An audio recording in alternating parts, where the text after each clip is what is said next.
सूरज उगने से बदलते हैं ये धरा आसमान, चलते रहने से हो जाती है हर मुश्किल आसान। चिंता को छोड़ कर आओ कर ले मन में शुभ चिंतन, हर पल को कर ले सफल सफल कह रही है ये पवन।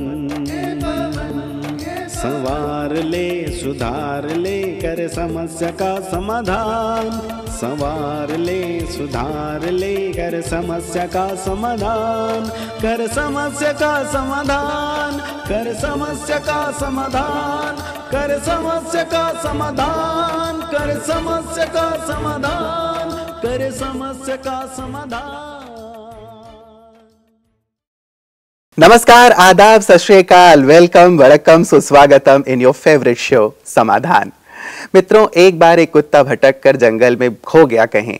अब वो अंदर बहुत चला गया था तो उसे लगा कि अब क्या होगा मेरा, मैं कैसे बाहर जाऊंगा। और सामने से उसने देखा कि एक शेर आ रहा है। अब शेर को आता देख उसको पसीने आने लगे, लेकिन तभी उसे एक युक्ति सूझी।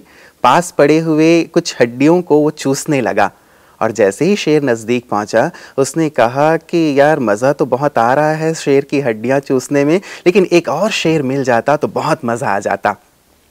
जब शेर ने यह सुना तो उसे लगा बाप रे कितना खतरनाक कुत्ता है। वो वहां से भागने लगा। एक बंदर जो ऊपर बैठा हुआ था पेड़ पे, उसने सोचा कि अरे ये तो उल्लू बना दिया शेर को इस कुत्ते ने, मैं जाके शेर को बताता हूँ। वो भागा भागा गया शेर के पास और बोला कि अरे वो उस कुत्ते ने तो आपको ऐसे उल्लू बना दिया, वो तो ऐसे झूठ बोल रहा था, आप चलिए मेरे साथ। अब वो लेके उसको आने लगा। अब जैसे ही वो दोनों नज़दीक पहुँचे फिर से कुत्ते ने देखा और कुत्ते ने कहा अरे कितनी देर हो गई उस बंदर को भेजे हुए, शेर को अब तक लेके नहीं आया है। जैसे ही शेर ने ये सुना उसे लगा कि ये बंदर तो मुझे यहाँ पे ऐसे फंसाने के लिए ले आया है। उसने बंदर को बहुत डांटा फटकारा और मार के उसे खा गया।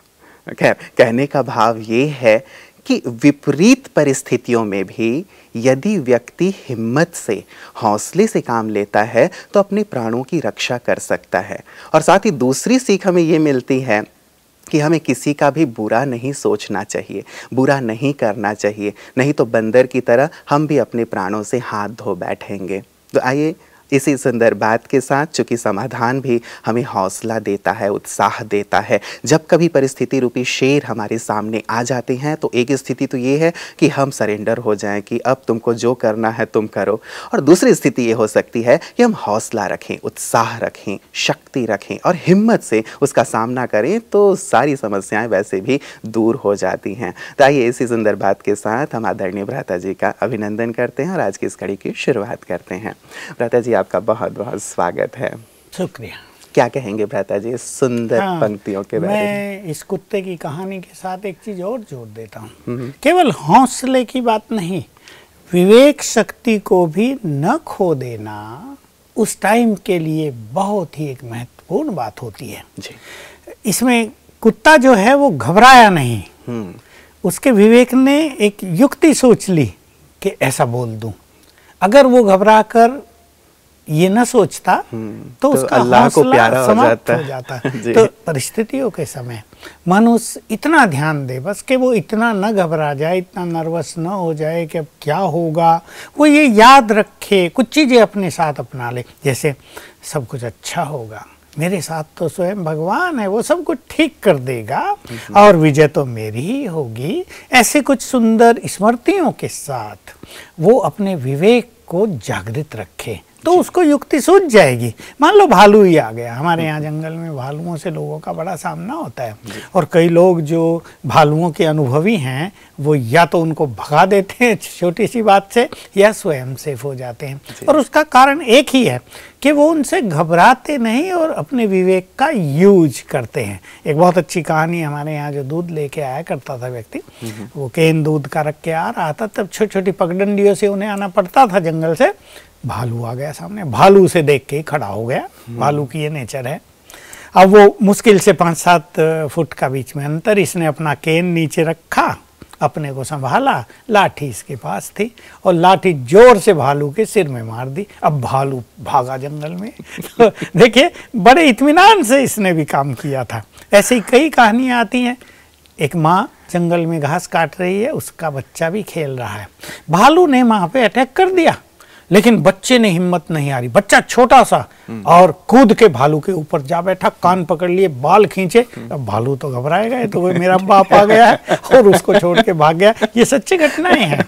तो मनुष्य अगर अपना विवेक न खोए तो उसका साहस और हिम्मत भी उसे साथ देता है और विजय होती है। बिल्कुल। और दूसरी बात जो भ्राता जी, कई बार हम दूसरों का अहित सोचते हैं। जैसे बंदर ने अहित सोचा कि चलो ये क्या है, इसको मरवा देता हूं मैं। तो ये अहित सोचने वाले भी बहुत ज्यादा हैं आजकल समाज में, और वो सोचते हैं कि शायद हम अच्छा कर रहे हैं, लेकिन वो बात जो खड्ड खोद है, जो और को तोको कूप तैयार, शायद इस बात से अनभिज्ञ हैं लोग। बिल्कुल, ये सबको जानना चाहिए कि जो कर्म हम दूसरे के लिए करने जा रहे हैं वही कर्म हमारे साथ भी होगा।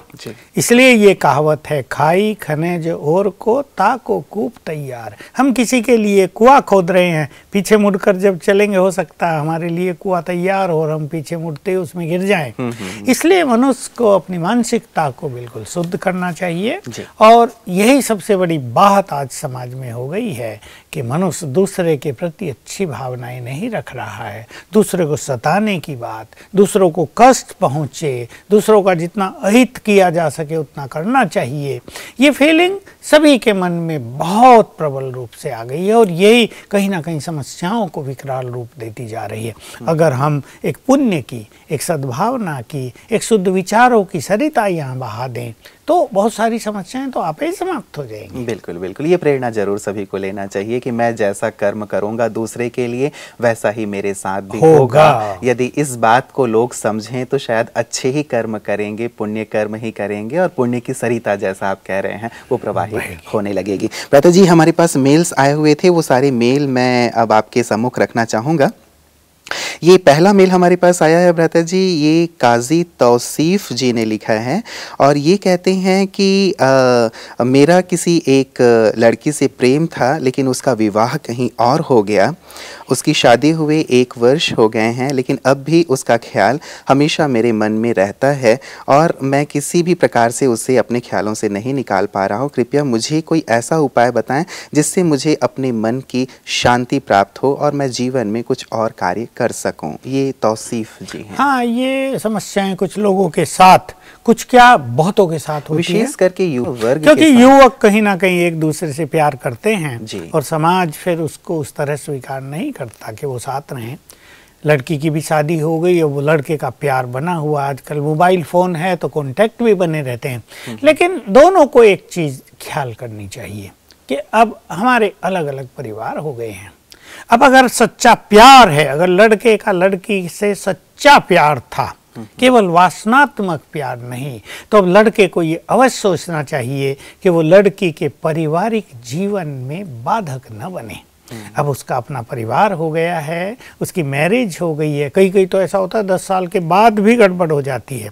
अब वो वेल सेटल्ड है। अब मेरे सच्चे प्यार की पहचान ये है कि मैं उसके परिवार में सुख शांति कायम रखने के लिए उसको सहयोग दूं और इसमें ही मेरी भी भलाई है कि मेरे अपने विचार शुद्ध होंगे। हो सकता है लड़के की मैरिज हो गई हो तो 2 परिवार टूटेंगे, तो दोनों को समझदारी पूर्वक व्यवहार करना चाहिए और अब एक दूसरे को समझा भी देना चाहिए। अब वो प्यार हमारा था, ठीक है, वो प्यार कायम रहेगा, लेकिन अब हमारे परिवार अलग अलग हैं, हमें अपने परिवार में सुख शांति से आगे बढ़ना है। ऐसे ये अगर अपने विचारों को चेंज करेंगे तो इनका चित्त भी शांत होगा।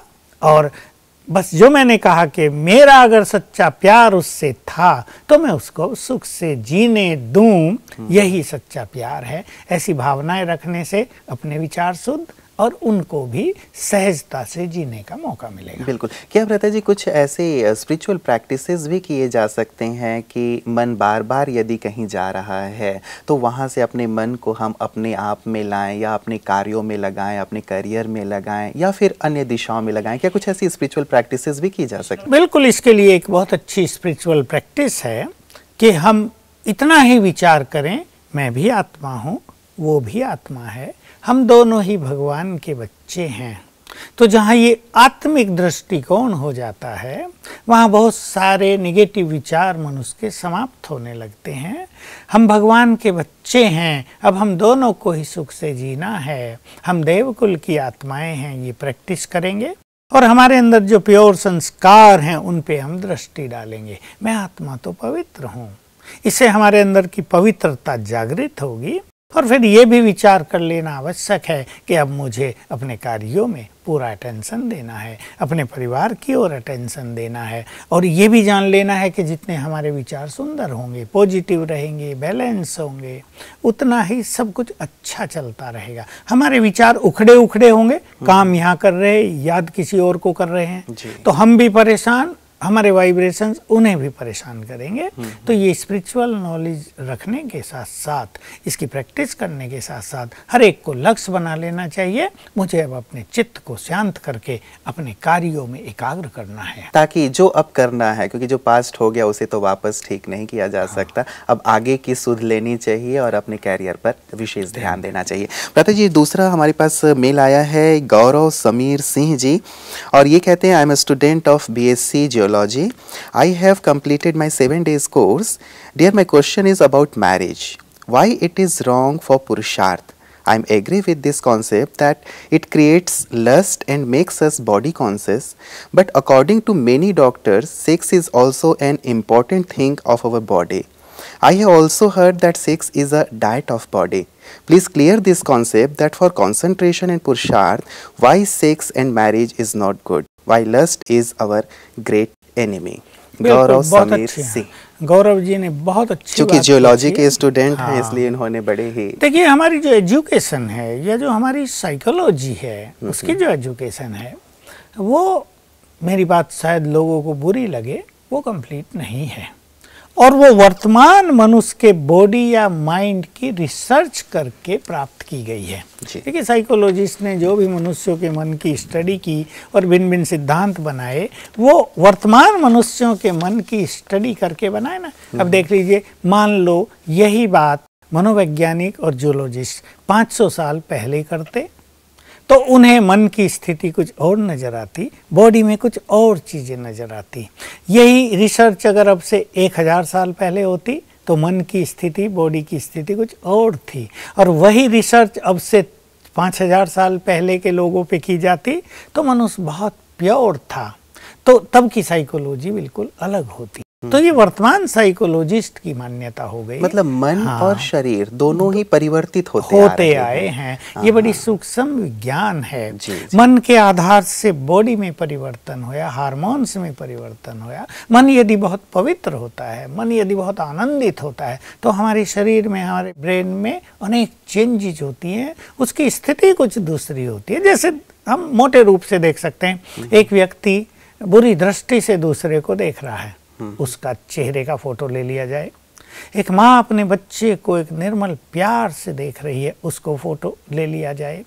एक फंक्शन हो रहा है और बहुत सुंदर हो रहा है और सभी के चेहरों पे आनंद और खुशी है, उनके फोटो ले लिया जाए। एक बच्चा स्टडी में है और बड़ा टेंशन में है, उसका फोटो ले लिया जाए। सबका अलग अलग दिखाई देगा। तो मन के विचार पूरे फेस को ही नहीं, पूरे बॉडी को चेंज कर देते हैं। तो हम फिर वहीं आ जाएं, ये जो मनुष्यों ने कह दिया sex is the appetite of this body, it's important, essential, ये हंगर है, इसको बुझाना ही चाहिए, इसको मिटाना ही चाहिए, ये वर्तमान साइकोलॉजिस्ट की रिसर्च है।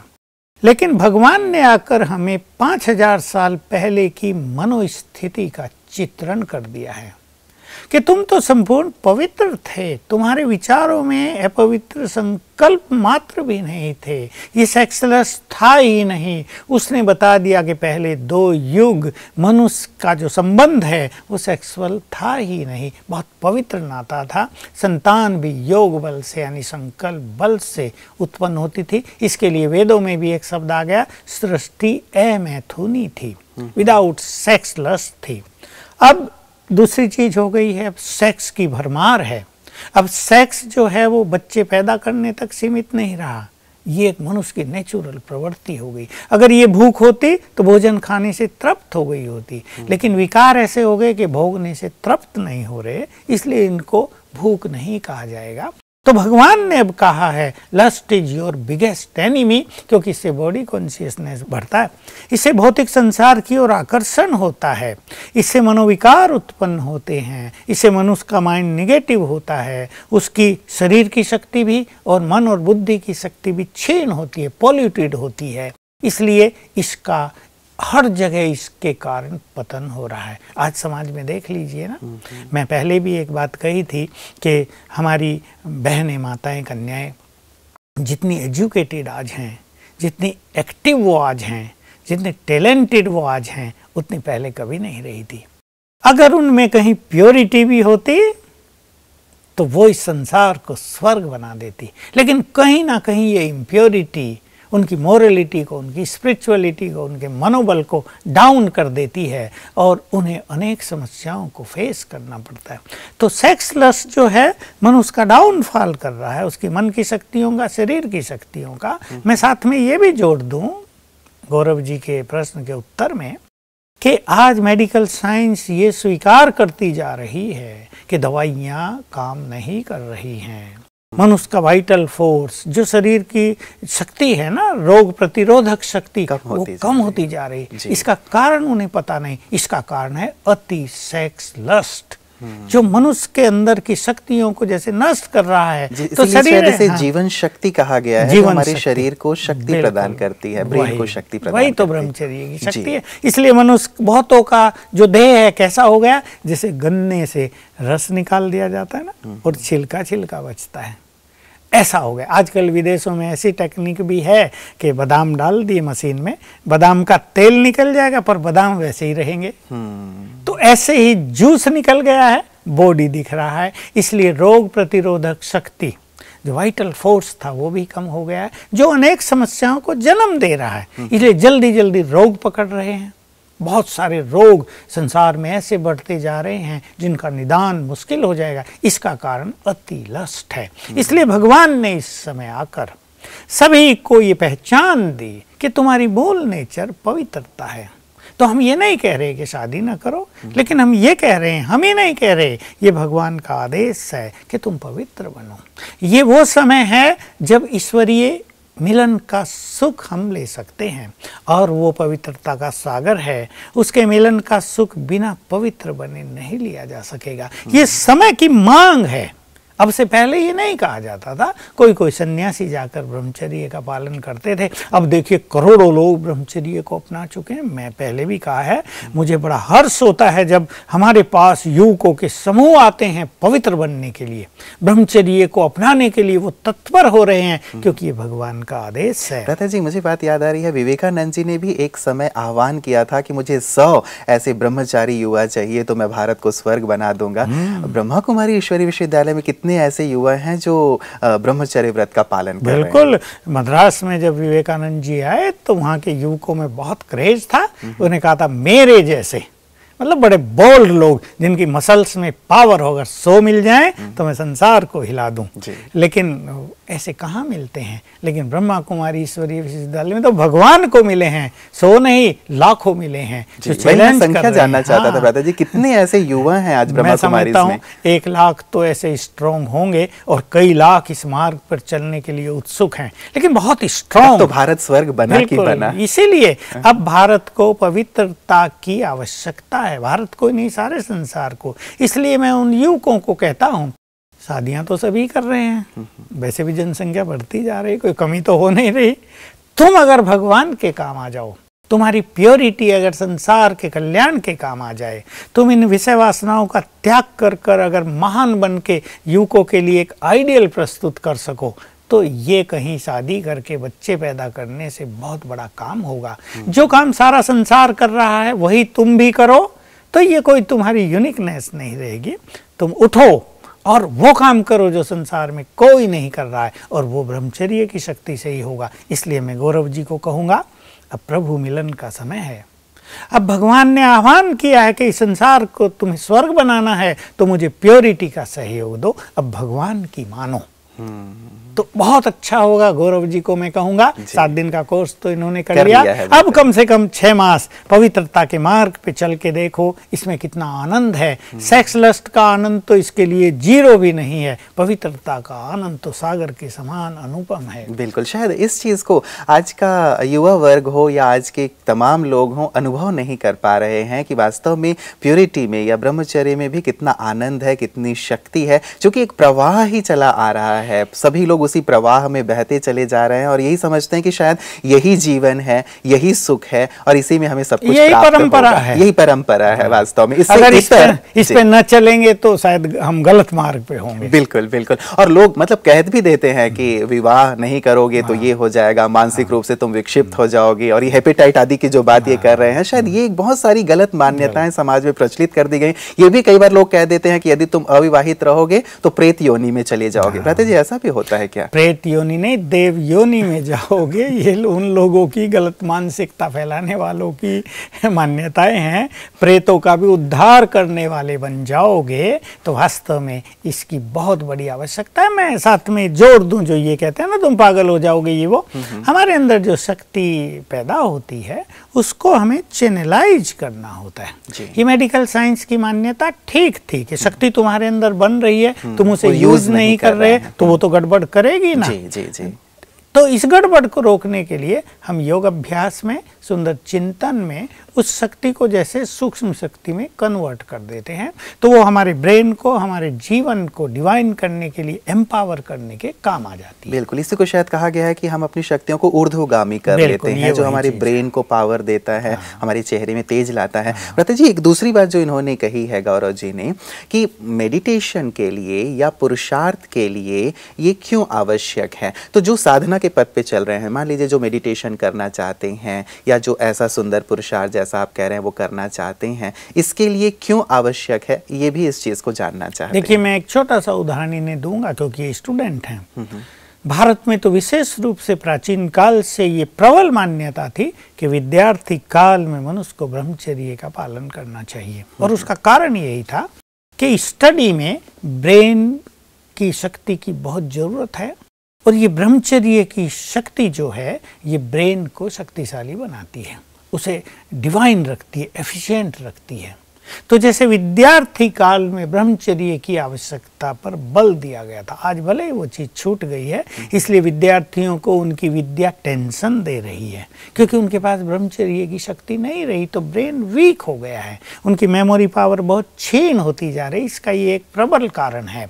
ऐसे ही जब हम योग का अभ्यास करते हैं तो हमें कंसंट्रेशन की बहुत आवश्यकता होती है, और कंसंट्रेशन में अहम भूमिका निभा रहा है हमारा ब्रेन।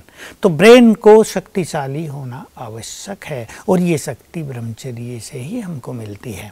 इसलिए जो व्यक्ति पवित्रता का पालन नहीं करते वो परमात्म स्वरूप पर अपने मन बुद्धि को एकाग्र नहीं कर पाएंगे। थोड़ी देर करेंगे फिर उन्हें भारी लगेगा, मन भटक जाएगा। इसलिए spirituality is directly related to purity. जहाँ प्योरिटी है वहीं एकाग्रता है, वहीं परम आनंद है, वहीं परमात्म मिलन का सुख है, और वहीं मनुष्य की उन्नति है। बिल्कुल, और शायद इसीलिए पहले के ज़माने में लोग भ्राता जी अपने घर बार को छोड़ के चले जाया करते थे। ये कहते थे कि स्त्री और पुरुष तो आग और कपूस के समान है, यदि साथ रहेंगे तो शायद हम आध्यात्मिक पथ पे नहीं चल पाएंगे या मेडिटेशन नहीं कर पाएंगे। तो अपने आप को पवित्र रखने का शायद ये एक उपाय वो ढूंढ लिया करते थे। बिल्कुल, उनकी मान्यता ठीक थी, लेकिन अब परमात्मा ने जब हमें आत्मिक दृष्टि का ज्ञान दे दिया, भाई सभी आत्माएं हैं, स्त्री भी आत्मा, पुरुष भी आत्मा, तो फिर सोचने की बात ही कहाँ रही। जब दृष्टि बदल जाती है, जैसे बहन भाई एक जगह बैठे हों, उनकी दृष्टि पवित्र रहेगी। माँ बच्चे बैठे हों, बच्चे माँ की गोद में भी हों, माँ बच्चों को प्यार भी कर रही हो, लेकिन वहाँ कितनी प्योरिटी रहती है। तो ऐसे ही जब आत्मिक दृष्टि हो जाती है तो साथ रहकर भी पवित्र बनना अवश्य सहज हो जाता है। घर छोड़ के जाने की जरूरत नहीं थी, लेकिन जब तक ये आत्मिक दृष्टि नहीं थी तब तक सन्यासियों ने ठीक काम किया, और पवित्रता की आवश्यकता तो पहले से ही थी। तो मैं अपने सन्यासी बंधुओं को बहुत बधाई देना चाहता हूं कि उन्होंने पवित्रता को अपनाकर भारत को विशेष रूप से सपोर्ट किया, बल दिया। लता जी, हमारे पास अगला जो मेल आया है वो है जीनत फ्लोरा जी का। ये 2 प्रश्न कर रही हैं, कहती हैं I have 2 questions to ask. पहला क्वेश्चन इनका है कि क्या रामायण और महाभारत ऐतिहासिक ग्रंथ हैं या पौराणिक हैं, मनगढ़ंत हैं? ये इनका पहला प्रश्न है। मैं दूसरे में बाद में जाऊंगा, पहला ही प्रश्न इनका बड़ा ही जबरदस्त है। इनका जो प्रश्न है ये सत्य है, असत्य है, क्या क्या? नहीं, देखिए, दोनों ही भारत के महान ग्रंथ मनगढ़ंत तो नहीं है।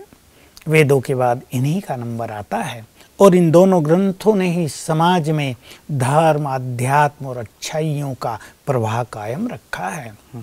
वेदों को, दर्शनों को और पुराणों को भी सब लोग कहाँ पढ़ते थे, इसलिए इनका ही ज़्यादा प्रचार हुआ, क्योंकि इनमें कहानियाँ भी हैं, वो मनोरंजक भी हैं और कहीं कहीं वीरता की भी हैं, मर्यादाओं की भी हैं, श्रेष्ठ चरित्र की भी हैं, शील की भी हैं। शिक्षा। लेकिन ये तो नहीं माना जाता कि ये ऐतिहासिक हैं, क्योंकि हमारे इतिहास में इन चीज़ों का कहीं वर्णन आता नहीं है। हो सकता है कभी ऐसा भी रहा हो, कुछ समय का इतिहास लिखा भी नहीं गया। पृथ्वीराज से पहले का 250-300 साल का इतिहास लोगों को बहुत क्लियर नहीं है। फिर भारत में एक सम्राट नहीं होता था, छोटे छोटे राज्य बटे होते थे, कहाँ क्या हो रहा है उसका भी पता नहीं चलता था। और तीसरी बात ये, न तो पेपर था, न प्रिंटिंग प्रेस थी, न लिखने वालों के पास इतने साधन थे, और कम्युनिकेशन नहीं था। यहाँ से 200 किलोमीटर दूर क्या हो गया वो यहाँ किसी को पता भी नहीं चलेगा, कोई साधन नहीं था। इसलिए सभी बातें लिखी जाती रही हों, ये संभव नहीं हुआ। फिर विदेशी आक्रमणकारियों ने हमारी बड़ी बड़ी लाइब्रेरीज कई बार जला दी गई, लोगों के घरों में आग लगा दी गई, जो पंडित होते थे, जिनके घरों में ग्रंथ होते थे, दोबारा लिखा गया। तो कुछ चीजें मिक्स हो जाती हैं, तो इनको ऐतिहासिक न कह के पौराणिक कहा जाता है। जैसे तुलसीदास जी ने रामचरितमानस लिखी। रामायण पहले थी, छोटा ग्रंथ था, लेकिन उसने देखा कि भाई समाज में कुछ विकृति आ गई है, दूसरे धर्मों का प्रभाव बढ़ता जा रहा है, हिंदू धर्म थोड़ा वीक होता जा रहा है, तो उन्होंने श्री राम, सीता, लक्ष्मण, भरत आदि को अपने पात्र बनाकर, कहानी तो पहले से प्रचलित थी, समाज के लिए वो कुछ दे दिया जो समाज को चाहिए, जिससे मनुष्य में जागृति आई। जैसे अब भी हमने देखा भारत में रामायण सीरियल चली, क्या जागृति आ गई। तो इस तरह से ये ग्रंथ आगे बढ़े। इनको न मनगढ़ंत कहा जाएगा न ऐतिहासिक, लेकिन ये पौराणिक अवश्य हैं, सम्माननीय हैं। इनसे हमारे समाज को बहुत कुछ मिला है और लोगों ने इनसे बहुत कुछ सीखा है। लेकिन कोई भी चीज़ रची जाती है भ्राता जी, इनके प्रश्न से ही जुड़ा हुआ हो सकता है। कोई भी चीज़ रची जाती है तो जरूर उसका कोई ना कोई आधार तो होता है। तो कभी ना कभी ऐसी घटनाएं घटित तो अवश्य हुई होंगी जो कहीं ना कहीं हमारी स्मृति पटल पे रहीं और उन्हें लिखा गया। भले ही यथास्थिति जैसे उस समय हुई होंगी, हो सकता है जैसे आपने कहा कि जला दिए गए, उसमें हो सकता है कुछ एडिशन हुआ हो, लेकिन ऐसा तो जरूर लगता है कि कभी ना कभी ऐसा हुआ होगा, तभी तो ये चीजें अस्तित्व में हैं। बिल्कुल, ये तो ठीक बात है कि कुछ ना कुछ घटनाएं तो हुई हैं, उनका ही विस्तार किया गया है। महाभारत के लिए भी प्रसिद्ध है कि वेद व्यास जी ने जो महाभारत लिखा उसमें 8000 श्लोक थे, अब उसमें 1.25 लाख हैं।